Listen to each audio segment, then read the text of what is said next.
Entonces, como he comentado, estoy con la doctora Anna Ekman en Gotemburgo. Es una investigadora del Departamento de Epidemiología que trabaja también vinculado con el Instituto Nacional de Estadística sueco y es especializada en dolor. Colabora con una red asistencial que vincula especializada con primaria y sobre todo en grupos de intervención multimodal. Compartimos el rigor metodológico de evaluar con escalas nuestra práctica clínica y también la inquietud de entender mejor por qué los pacientes no responden igual a la medicación y cómo mejorarlo. Es una estancia que la estoy ejecutando gracias a las becas Isabial y es mi tercera estancia. Las previas intentaba entender esa variabilidad a través de marcadores farmacogenéticos en población de diferente componente, o sea, multiétnica en Sudáfrica y también estuve en la Universidad de California, pero ahí trabajando más con marcadores a nivel oncológico. Entonces, este es un poco el algoritmo de decisión, ¿no? Cuando uno está en la consulta, tengo la suerte de poder estar en consulta clínica y también la mitad de mi tiempo dedicarlo a la... Soy profesora titular, entonces me permite, me permite sobrevivir a estar en contacto con pacientes y luego tener un tiempo para poder pensar en protocolos, en ver por qué no responden, en tener alumnos internos, en coordinar un grupo, muchos de los que estáis conectados. Entonces, en esa locura de vida me permite tener esa pata un poco en la complejidad asistencial, ¿no? Tengo que decidir qué hacer con pacientes que yo lo pongo así como los 4 jinetes del apocalipsis. ¿Quién llega a la farmacóloga clínica? Pues quien es vulnerable por algún sentido, sobre todo los pacientes que atendemos tienen una edad de 65 años de media, polimedicados, múltiples comorbilidades. Entonces son vulnerables, sobre todo porque o no responden a la medicación habitual o lo que a mí lo puesto en rojo más me perturba, ¿no? Como farmacóloga, tiene muchos eventos adversos. Y algunas veces asocian protocolos de prescripción, que en un paciente con dolor, retirar opioide, pues que es como la herramienta farmacológica principal, que esa persona se siente apoyada, es compleja y esto hay que hacerlo todo con mucha trazabilidad, ¿no? Utilizamos herramientas validadas para poder entender si lo estamos haciendo con mejor impacto en salud en la paciente, el paciente o no lo estamos haciendo. En este panorama, hace tiempo que estamos trabajando en el grupo 10 de Isabial con marcadores genéticos en investigación para comprender esa variabilidad en la respuesta o en la no respuesta. Siempre pongo esta imagen porque me gusta muchísimo, que es un paciente que dice dónde le duele, cómo le duele y la vinculo con esa polimedicación. ¿Te tomas todo esto? Fermín en este caso pues tendría una media de unos 20, 25 medicamentos. ¿Hay estudios con estas combinaciones de medicamentos? No. ¿Hay una predicción de seguridad? No. Porque estos pacientes no se incluyen en los ensayos clínicos. Esto es mundo real. Entonces tienes que ir haciendo como una terapéutica a medida. Como digo, gracias a esta doble combinación laboral y al apoyo que tenemos en el LAI, pues podemos ejecutar los proyectos de investigación. Estoy contando cómo llego al género, porque el género no es una cosa cuando tú estás trabajando, trabajas con tus pacientes, con la medicación, no responden, vamos a mejorar cómo los diagnosticamos, vamos a monitorizar los eventos adversos, que es lo que más me perturba, ¿no? Vamos a incluir marcadores de medicina personalizada. Esto es un poco lo natural, ¿no? Cómo vas llegando a ver por qué responden distinto, pero de repente te encuentras con esta variable, no sé si es el elefante rosa en la consulta, no sé si me mezcla varias cosas. Te encuentras con que al analizar los datos buscando entender cómo responden, ves datos que no te esperabas. Y nos encontramos sistemáticamente, al subanalizar por sexo los datos, de los estudios, sobre todo los que los hacíamos más masivamente, que eran vinculados a tesis doctorales, que sistemáticamente había diferencias entre hombres y mujeres. Y que además, cuando implementábamos protocolos de prescripción, por ejemplo, encontrábamos también diferencias entre hombres y mujeres. Eso hizo que tuviéramos que aprender, trazar una ruta, ¿no? de nuestro punto de geolocalización en esta población vulnerable con falta de efectividad, problemas de seguridad, decir, bueno, ¿y ahora qué hago con esto? ¿Cómo incorporo el análisis de sexo? Lo puedo entender porque eso es dicotómica, hombre-mujer de momento. Intentamos una vez con Tomás incluir una tercera variable, ¿no? Sexo, hombre-mujer o no dicotómico, no era no binario, y con unos epidemiólogos casi les estalla el cerebro, ¿no? Normal. Entonces, reflexión, trabajo en equipo y empezamos utilizando el sexo como una variable más y luego vino el género. Es decir, en mi mapa mental de médica asistencial o de investigadora, yo digo, tengo una población con un problema clínico que afecta su calidad de vida y disminuye su funcionalidad. Y mi terapéutica tiene que intentar mejorar esa calidad de vida. Ya me salto la intensidad de dolor, el alivio, no, voy a la calidad de vida como variable final. Y digo, vale, vamos a mejorar, vamos a intentar utilizar o organizar cómo recogemos estas variables. Vamos a sistematizar un sistema de farmacovigilancia. Y sumado a eso, voy a intentar entender por qué las mujeres y los hombres responden distinto. Y eso se suma. Hace ya unos años, para ser más efectivos en la consulta,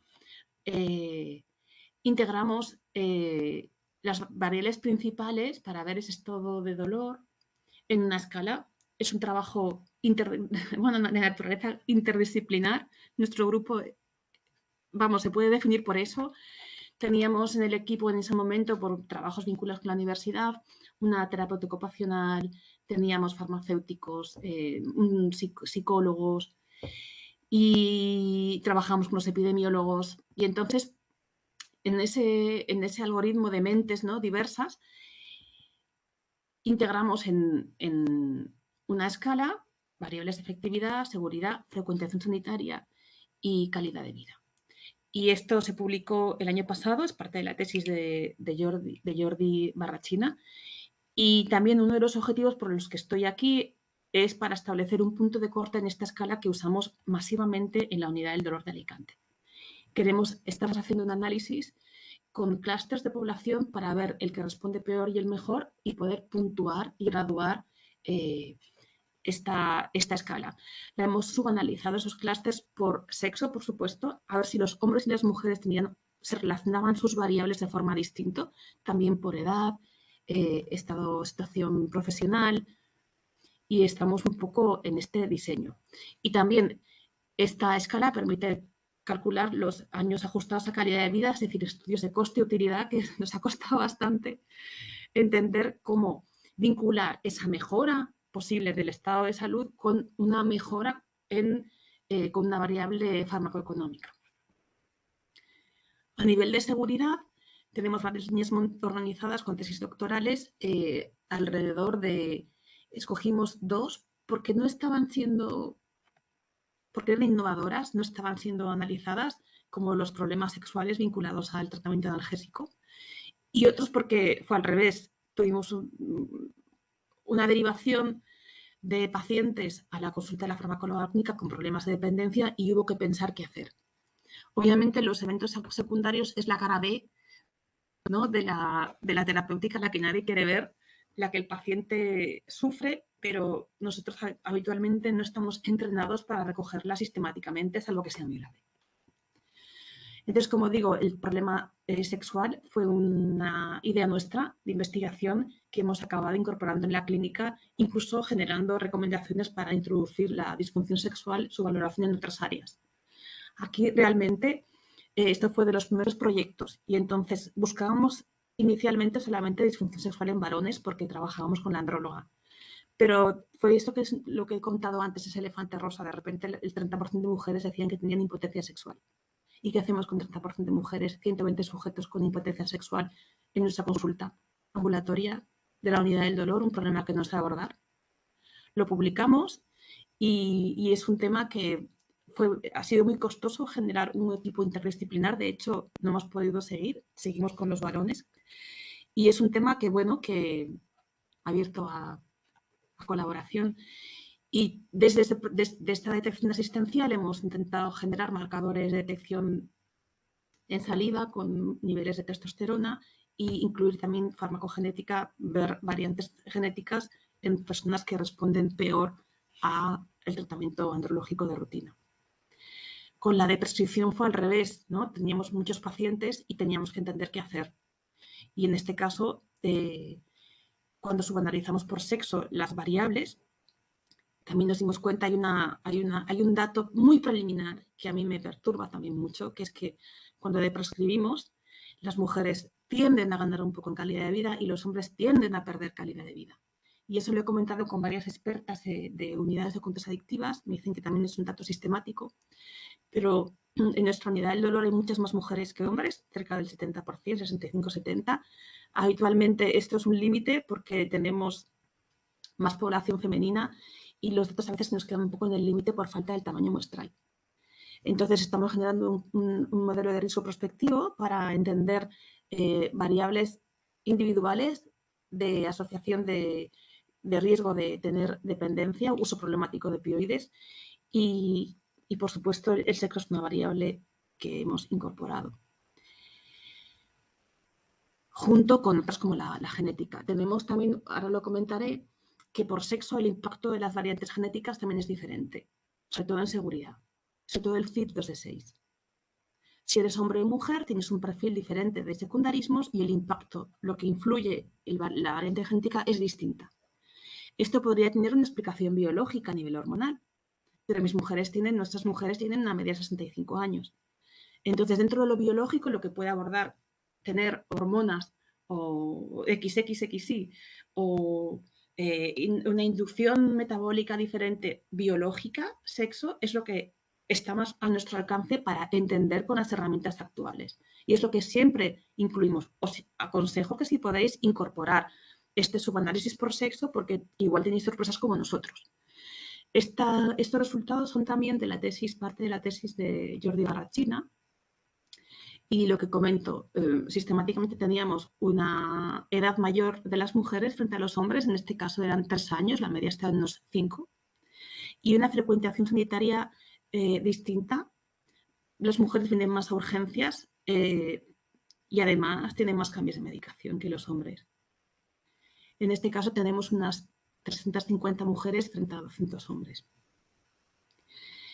Entonces, al sumar, si veis, seguís un poco el esquema del cuestionario que he puesto antes, que es intensidad, alivio, frecuentación sanitaria. El perfil de terapéutica también había diferencias por sexo. Lo que nos sale más sistemático es una prescripción diferencial de psicotropos, más benzodiazepinas en las mujeres que en los hombres. Y habitualmente un poco más de uso de analgésicos simples, ya sean AINES, en otros estudios, o tramadol que los hombres. Pero la media de dosis de opioides suele ser similar. Pero esa parte de diferencias en la prescripción psicotropa nos importa muchísimo porque también es un dato que hay España, Portugal e Italia. Eso estamos con Tomás Zandonay trabajando y con Marta Aparicio en este tema. Somos los 3 países con más prescripción de benzodiazepinas de Europa, increciendo. Y suele ser 2-3 veces más en mujeres que en hombres. Obviamente, esto ya tiene que generar un perfil de secundarismos distinto, más cognitivos en mujeres, más sexuales en los hombres, a que a veces siempre hay dudas porque como teníamos un poco el foco en el tema sexual, al principio esta diferencia era mayor, pero ahora que ya no estamos, que recogemos sistemáticamente todos los eventos adversos, persiste esa diferencia en más hombres con problemas sexuales que los comentan que mujeres. Y lo mismo, un impacto de la farmacogenética distinta en esos secundarismos. Con este panorama, llevando trabajando en dolor unos 12 años, pues decimos, vale, puede ser biológico, pero también puede ser cultural. O qué rol y qué identidad tienen los hombres y mujeres en nuestra cultura. Esto es una esfera ajena a mi conocimiento. Tuve la suerte de poder contactar con la doctora María Teresa Ruiz Cantero, que es como una guía, es una de las personas, ¿no?, de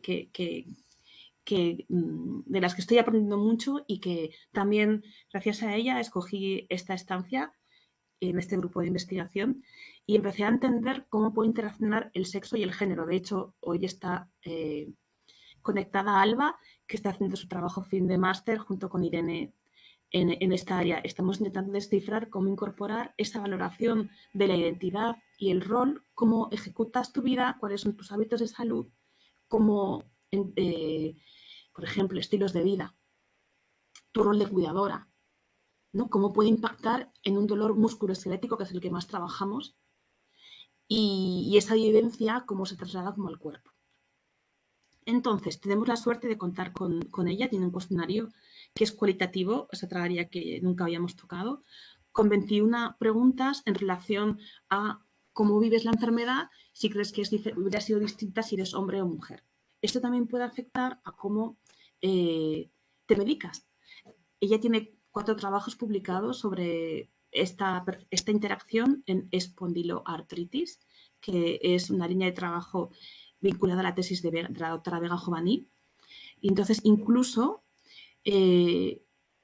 cómo afecta la enfermedad a tu vida familiar, a tu rol, a tu identidad, encontraron diferencias significativas, incluso en cómo tomaban los medicamentos. Los hombres tomaban los medicamentos en mayor medida después de trabajar, cuando llegaban a su casa, y estaban delegaban más las tareas domésticas, el cuidado de los hijos, y las mujeres lo hacían por la mañana para ir a trabajar y poder rendir más. Había más, los hombres tenían más apoyo para amoldar su puesto de trabajo, más flexibilidad para poder faltar al trabajo para ir al médico. Incluso a veces les acompañaban a sus jefes o sus compañeros, y las mujeres tenían más problemas para poder conciliar su vida con la enfermedad y el trabajo. Entonces, gracias a, bueno, esa encuesta también está vinculada a otros trabajos en el hospital de digestivo, con enfermedades inflamatorias, y nosotras lo incorporamos en un estudio que fue becado por la convocatoria de investigación independiente hace un par de años, donde en una fase prospectiva titulamos en base a genotipo, que es lo que estamos acostumbrados a analizar, más haciendo hincapié en el sexo, si es hombre o mujer, sobre todo en qué perfil de secundarismos vemos diferencial entre hombres y mujeres, y haciendo más hincapié en los que son más vulnerables unos u otros. Hemos hecho también un análisis de epigenética. Nos hemos mareado muchos compañeros porque buscamos unidades de farmacocinética para poder analizar también parte de las muestras y poder poner en línea el resultado en salud, como hemos visto, con las variantes que hemos analizado: genética, epi, farmacocinética, y ya después la metabolómica. Hemos incorporado la encuesta de la doctora Teresa Ruiz Cantero, y este es uno también de mis objetivos aquí, porque voy a poner este primero. Este artículo es una revisión que hicieron, sobre todo es parte de la tesis de Anke Samulowicz, que es una investigadora con la que me estoy reuniendo aquí en Gotemburgo. De hecho, a las 10:30 he quedado con ella para ver sinergias. Ella, aparte de esta revisión, trabaja con Gunnel Hensing, que es otra doctora con la que también estamos teniendo contacto. Ella es más asistencial, para compartir experiencias y ver si tenemos alguna sinergia entre los dos grupos.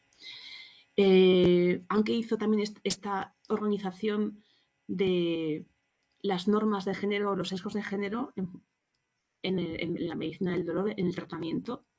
Es una revisión muy interesante que habla sobre los estereotipos, cómo medicamos a veces en base a estereotipos, a lo que percibimos del paciente, cómo escuchamos, cómo es la interacción médico-paciente, incluso depende del sexo del médico y del paciente o de la paciente.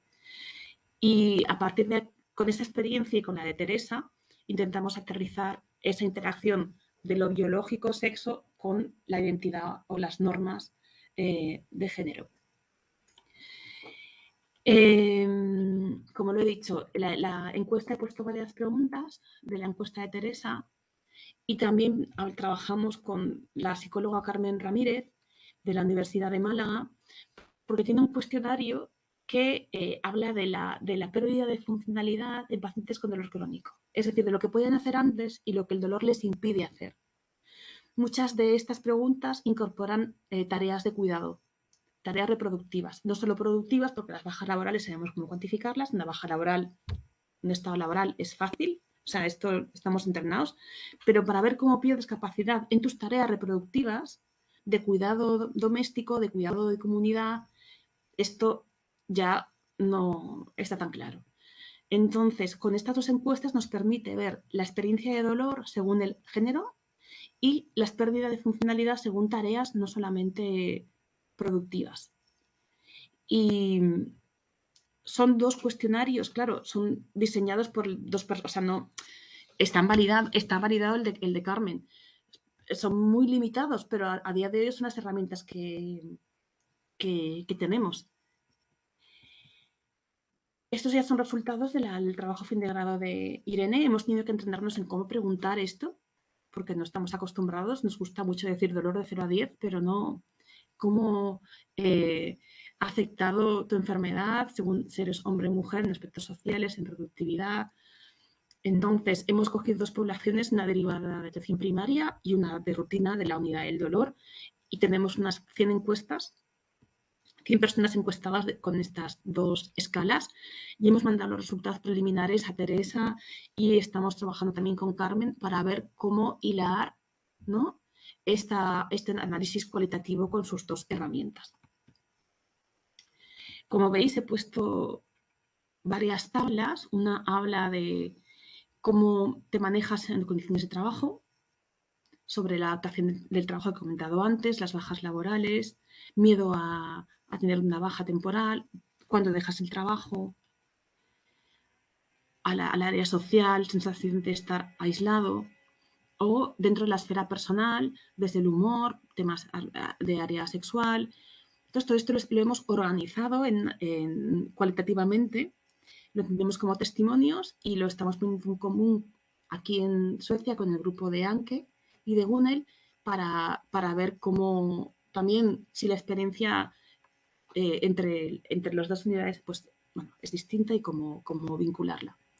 Ya para ir acabando, llevo 20 minutos, este DAFO sencillo es de la tesis de Mónica Escorial, que es una unidad de trabajo que empezamos con Javier Muriel, y siempre decimos que este trabajo tiene unas grandes oportunidades y fortalezas, sobre todo es mundo real, intenta predecir o entender diferencias interindividuales en la respuesta farmacológica, incluso ahora por interacción sexo-género. Está en rutina clínica, habla de medicina personalizada, es altamente competitivo para recibir becas, pero tiene grandes amenazas y debilidades. Muchas veces son estudios observacionales, a veces retrospectivos, unicéntricos. O sea, esto está abierto a colaboración, ya lo he dicho, y con una gran precariedad laboral porque dependemos de becas públicas. En una unidad con una gran presión asistencial. Cuando hablamos de estos estudios, la gente a veces les confiesa y dicen, bueno, tú tienes tiempo por esa part-time, ¿no? Digo, sí, pero cuando estamos en la unidad del dolor, la presión asistencial es como la que tienen en todas las unidades. O sea, es una sala de espera en una unidad con una alta demanda. Y eso, para ser sistemático, para incluso decir, vamos a pasar encuestas, ¿no? Test validados que te van a requerir un cuarto de hora o 20 minutos, o una entrevista personal con información cualitativa, pues esto puede parecer ciencia ficción. Hace falta un equipo de apoyo dedicado a la investigación y con experiencia. Y esto requiere de mucha constancia, persistencia. Yo lo llamo ser una optimista fantástica, ¿no? Y hasta aquí, muchísimas gracias. Voy a decir la palabra en sueco que mejor me sale, Tarsemike. Gracias de parte de todo el grupo. La investigación en este entorno, como he dicho, requiere persistencia, requiere mucha pasión y muchas ganas de compartir.